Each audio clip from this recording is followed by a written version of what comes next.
j'ai décidé que j'allais vous expliquer la différence entre les mailles endroit et les mailles envers. Vous voyez que là ma vidéo est très sombre, mais ne vous inquiétez pas, c'est justement pour que vous puissiez bien voir quand je vais mettre mon ouvrage proche de la caméra. Vous aurez un bon zoom et en même temps une bonne lumière. Je pense que c'est important de connaître la différence entre les mailles endroit et les mailles envers, simplement parce que quand on a un ouvrage, pour celles qui sont débutantes et qui ne savent pas trop comment arriver à suivre sur leur ouvrage et à s'y retrouver, c'est bien de pouvoir voir si on tricote à l'endroit ou à l'envers, et donc de pouvoir savoir où on en est. Et puis si on a un ouvrage comme celui-ci, vous voyez que moi j'ai tout un dessin dedans. Quand on ne sait plus trop, surtout qu'ici, moi je fais cet ouvrage sur un nombre de mailles assez important, il me semble que j'en ai plus de 200 quand même. C'est important de pouvoir savoir où on en est. Et donc si je sais faire la différence entre mes mailles endroit et mes mailles envers, je sais calculer sur mon ouvrage où j'en suis et le nombre de mailles que j'ai fait à l'endroit ou à l'envers pour savoir combien je dois encore en faire. Vous pensez bien que quand on arrive à 100 et des mailles, on peut un peu perdre le fil, en particulier si on tricote devant la télé comme moi. Après, pour ce type d'ouvrage-ci aussi, ce que je trouve bien, c'est que, évidemment, comme c'est très très long, c'est un plaid que je suis en train de faire, mais un plaid adulte. Pour ce type d'ouvrage-ci, je trouve ça bien aussi quand je m'arrête, parce que je fais pas tout en un jour, c'est assez logique, quand je m'arrête de pouvoir savoir où j'en suis et donc de simplement pouvoir compter le nombre de mailles envers ou le nombre de mailles endroit que j'ai pour pouvoir m'y retrouver. Alors je vais vous montrer sur plusieurs ouvrages différents de manière à ce que vous puissiez vous y retrouver plus facilement et faire la différence selon le type de laine, selon que ce soit gros ou petit. Et puis comme ça, si vous êtes débutante, vous voyez vraiment bien de quoi je parle. Je pense que le montrer 4 fois, ça vaut mieux que le montrer une fois, même si vous avez compris à la première. Alors, pour faire la différence, les mailles endroit, elles font un V, comme ici. Vous voyez? Ça fait un petit V. Là, encore un petit V. Là, encore un petit V. Les mailles envers, elles font cette espèce de petite bosse ici. Donc là, vous voyez, ici, le dessin est pas mal parce que, comme ça a un point de blé, j'alterne les mailles endroit et les mailles envers. Donc ici, c'est du point de blé. Vous voyez les petits boules de la maille envers. Et là, le petit V, ici à l'intérieur, de la maille endroit. Et donc là, encore une maille envers et là, une maille endroit. Et ici, on voit que je fais du jersey là-dessus parce que ce ne sont que des mailles endroit. Ici. Je n'ai pas de bordure sur cet ouvrage-ci, donc je ne sais pas vous montrer ce que ça donne sur la bordure. Je vais vous montrer sur un autre ouvrage. Hop, je mets celui-ci sur le côté. Alors ici, sur une laine très fine, c'est du point de blé aussi, ce que je vous montre là tout de suite. Et là, vous voyez les petites boules. Je vais vous montrer peut-être plus au milieu. Les petites boules ici sont toutes des mailles envers. Et alors à l'intérieur, ici ça se voit moins bien du coup, mais entre les petites boules, que je vois sur la caméra où j'en suis, entre les petites boules ici, vous avez des tout petits V. Et ça, ce sont vos mailles endroit. Donc la petite boule est à l'envers, celle-ci est à l'endroit. Ici, je vous montre sur la bordure. Ici, c'est de la côte 1-1. Donc là, vous voyez bien les petits V ici, qui sont des mailles endroit. Et alors, les petites boules là, entre les côtes. Je vais voir si je sais ouvrir un petit peu l'ouvrage. Donc, les petites boules ici, qui sont des mailles envers. Alors, pour compter sur les mailles endroit, sur les mailles envers, le nombre de rangs, sur les mailles endroit, c'est très facile parce qu'il vous suffit de compter le nombre de petits V que vous avez. Ici, il y a le petit V qui est caché dans le montage des mailles, qui est mon premier rang. Et puis, il y a 2, 3, 4 rangs. Donc, à l'envers, de l'autre côté de l'ouvrage, vous voyez donc un ici, 2, 3 et de nouveau ce petit V qui se cache un petit peu dans le montage des mailles. Voilà. Alors, au niveau des rangs envers, donc des mailles à l'envers, c'est un petit peu plus compliqué à compter. Je vous le montrerai peut-être sur un autre ouvrage parce que ici, au milieu des côtes, c'est plus compliqué à voir. Alors, sur le point de blé, vous pouvez compter le nombre de rangs entre les petites boules en quelque sorte. Donc, le premier rang, ma petite boule. Le rang qui suit, c'est ce trou, là où vous êtes censé avoir le V. Le rang qui suit, la petite boule. De nouveau, ce trou qui est encore un rang.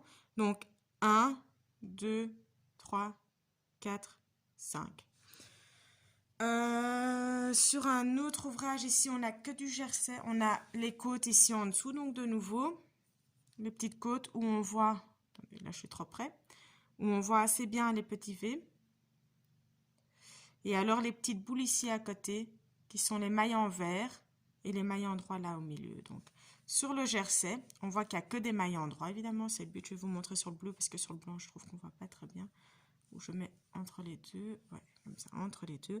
Donc les petits V ici, sur le blanc, les petits V là, mais je trouve qu'on les voit vraiment pas bien sur le blanc. Donc les petits V, vous en avez plusieurs comme ceci, qui vous représentent donc vos mailles à l'endroit. Pour compter le nombre de mailles sur un rang quand vous êtes à l'endroit, ben vous comptez le nombre de petits V que vous avez. Je vais me mettre un petit peu plus au milieu de la caméra. 1, 2, 3, 4, 5, 6 par exemple. Donc le nombre de V vous indique le nombre de rangs que vous avez. Pour les mailles à l'envers, là c'est bien, puisque comme ça en jersey, j'ai qu'à retourner mon bonnet. Donc vous voyez que ma côte, elle donne le même effet que ce soit à l'endroit ou à l'envers. Vous pouvez toujours compter du coup sur vos mailles en droit, ce que je trouve être le plus facile. Sur l'envers de votre ouvrage, donc ça donne ceci. Donc vous voyez que des petites boules, qui sont donc vos mailles en droit et vos mailles en vert. Et alors pour compter, vous devez compter en fait par 2. Donc vous voyez, ça vous fait des vagues comme ceci sur vos rangs. Une vague complète, donc avec la partie du dessus et la partie du dessous, c'est un rang. Donc ici 1, là 2, 3, 4, 5, 6. Ça va? Donc à chaque fois, en fait, deux petites boules qui sont décalées un tout petit peu, ça vous fait un rang. Je vous montre encore sur 2 ouvrages à différence, comme ça vous voyez vraiment sur plusieurs points différents ce que ça donne. Alors ici, c'est un ouvrage avec des torsades et alors un point ajouré. C'est une couverture que je laisse à ma fille. C'était sa couverture de naissance et elle joue maintenant avec. Donc, elle me met des petites crasses dedans, évidemment. Alors, sur les côtes, c'est plus difficile, évidemment, dans la côte même, d'aller voir vos mailles en droit. Mais quand on est en dehors de la côte, ben, on le voit bien sur cet ouvrage-ci. Je trouve qu'on le voit vraiment bien. Les petits V qui forment nos mailles en droit, donc. Et alors ici, les petites boules qui forment nos mailles en vert. Dans la côte, je trouve que compter les mailles, c'est beaucoup plus compliqué parce que comme vous le voyez ici, là où les mailles se mélangent, on ne voit plus vraiment les mailles. Et donc, je trouve ça plus compliqué de compter le nombre de mailles qu'il y a au total dans la côte. Maintenant, quand vous faites vos côtes, vous savez normalement combien de mailles vous avez besoin pour la faire. Et alors, le nombre de mailles pour monter ici, dans ce sens-là, je trouve ça plus compliqué aussi. En général, moi, je viens calculer plutôt ici, si je dois savoir le nombre de mailles que j'ai.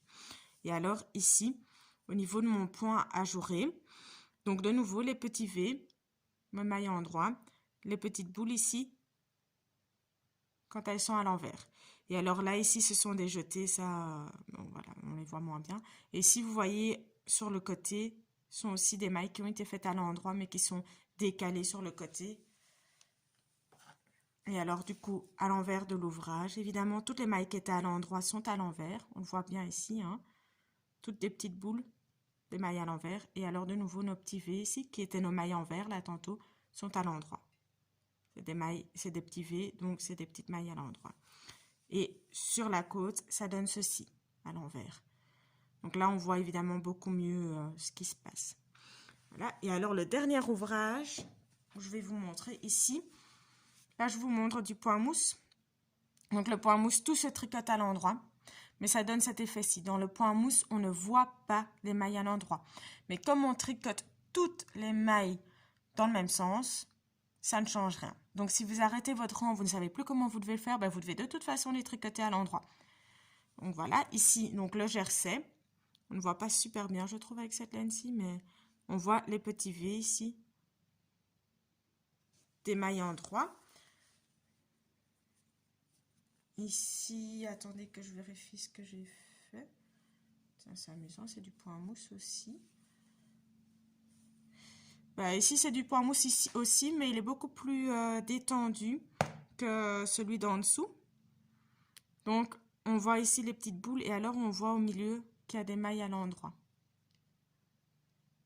C'est juste parce qu'il est plus détendu. Je ne sais pas très bien en fait pourquoi est-ce qu'il fait ça. Je vérifie. Mais ouais, il me semble que c'est du point mousse. Du coup, j'ai un doute dans ce que je vous dis, si c'est bien du point mousse ou si j'ai intercalé des mailles en droit et des mailles en vert. Mais bon, les petites boules, c'est des mailles en vert. Et ici, ce sont des mailles en droit. Donc, j'ai peut-être bien fait des rangs en droit dans les rangs en vert. Voilà, je pense que sur ces ouvrages-ci, c'est à peu près tout ce que je peux vous montrer. Je peux vous montrer ici ce que ça donne, donc le jersey à l'envers. Donc, de nouveau, toutes ces petites boules qui vous montrent que c'est des mailles à l'envers. Voilà, j'espère que vous avez bien compris le principe et la différence entre les mailles en droit et les mailles en vert et comment est-ce que vous pouvez les reconnaître dans votre ouvrage. Voilà, j'espère vous voir à ma prochaine vidéo.